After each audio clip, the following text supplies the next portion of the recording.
KGF ವಿಧಾನಸಭಾ ಕ್ಷೇತ್ರದ ಜನಪ್ರಿಯ ಶಾಸಕರು, ಅಭಿವೃದ್ಧಿಯ ಅಧಿಕಾರರು ಹಠ ಹಿಡಿದು ಸರ್ಕಾರದ ಮೇಲೆ ಒತ್ತಡ ಹಾಕಿ ವಿವಿಧ ಕಾಮಗಾರಿಗಳಿಗೆ ಸಾವಿರಾರು ಕೋಟಿ ಅನುದಾನ ತರುತ್ತಿರುವ ರೂಪಾ ಶಶಿಧರ್ ಮೇಡಮ್ ಅವರೇ, ಕೆಜಿಎಫ್ನಲ್ಲಿ 524 ಎಕರೆ ಸರ್ಕಾರಿ ಗೋಮಾಳ ಭೂ ಹಗರಣ ನಿಮ್ಮ ಗಮನಕ್ಕೆ ಬಂದಿಲ್ಲವೇ?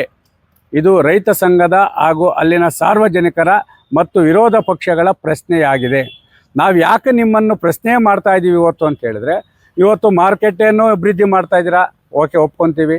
ಅದರ ಜೊತೆಗೆ ಟೌನ್ಶಿಪ್ ಮಾಡಬೇಕಂತಿದ್ರೆ ಓಕೆ, ಅಲ್ಲಿ ಬೆಮೆಲ್ ನಗರದಲ್ಲಿ ನಿವೇಶನಗಳಿದವರೆಗೂ ಅವ್ರಿಗೆ ಏನು ಇದು ಮಾಡ್ತೀರಾ, ರೈತ ಕೂಲಿ ಕಾರ್ಮಿಕರ ಪರ ನೀವು ಧ್ವನಿ ಎತ್ತಾ ಇದ್ದೀರಾ, ಸಂತೋಷಕರವಾದ ವಿಚಾರ. ನಾವು ನಿಮ್ಮ ಒಂದು ಕೆಲಸ ಕಾರ್ಯಗಳಿಗೆ ರೈತ ಸದಾ ಬೆಂಬಲವಾಗಿ ನಿಲ್ತಾ ಇದ್ದೀವಿ. ಆದರೆ 524 ಭೂ ಹಗರಣದ ಹಿಂದಿನ ರೂವಾರಿ ಯಾರು?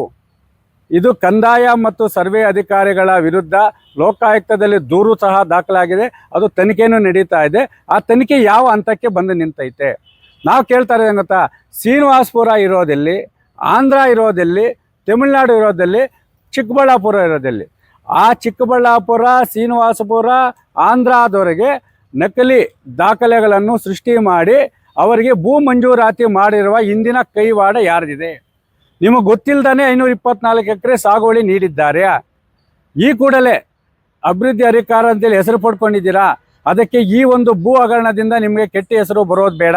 ರೈತ ಸಂಘದಿಂದ ನಿಮ್ಮ ಕೈ ಮುಗಿದು ಕೇಳ್ಕೊತಾ ಇದ್ದೀವಿ.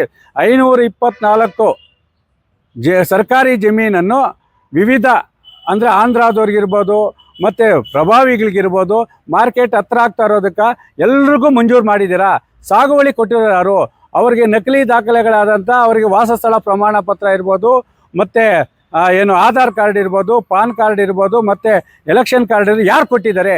ಇದನ್ನು ತನಿಖೆ ಮಾಡಲು ನೀವು CBIಗೆ ಒಪ್ಪಿಸಿರೋ ಇಲ್ಲ ಪ್ರಾಮಾಣಿಕ ಅಧಿಕಾರಿಗಳ ಒಂದು ತಂಡ ರಚನೆ ಮಾಡ್ತಿರೋ, ಒಂದು ವಾರದೊಳಗೆ ಈ ಒಂದು 524 ಎಕರೆ ಭೂ ಹಗರಣವನ್ನು ತನಿಖೆ ಮಾಡಲು ವಿಶೇಷ ಪ್ರಾಮಾಣಿಕ ಅಧಿಕಾರಿಗಳ ತಂಡ ರಚನೆ ಮಾಡಿ ಆಂಧ್ರ ಮತ್ತು ತಮಿಳುನಾಡು ಮತ್ತು ಹೊರ ಜಿಲ್ಲೆಯವರಿಗೆ ಮಂಜೂರಾತಿ ಮಾಡಿರುವ ಕಡತಗಳನ್ನು, ಸಾಗುವಳಿ ಚೀಟಿಗಳನ್ನು ರದ್ದು ಮಾಡಿ ಅದರಲ್ಲಿ ಭಾಗಿಯಾಗಿರುವ ಕಂದಾಯ ಸರ್ವೆ ಅಧಿಕಾರಿಗಳ ವಿರುದ್ಧ ಕಾನೂನು ಕ್ರಮ ಕೈಗೊಳ್ಳದಿದ್ದರೆ ಖಂಡಿತವಾಗಲೂ ಜಾನುವಾರುಗಳ ಸಮೇತ ನಾವು ನ್ಯಾಯಕ್ಕಾಗಿ ಪ್ರಾಮಾಣಿಕವಾಗಿ ಅಭಿವೃದ್ಧಿ ಅಧಿಕಾರರಾಗಿರುವ ಶಾಸಕರ ಮನೆ ಮುಂದೆ ಮೌನ ಪ್ರತಿಭಟನೆ ಮಾಡುವ ಮುಖಾಂತರ ನ್ಯಾಯ ಪಡೆದುಕೊಳ್ಳುತ್ತೇವೆ.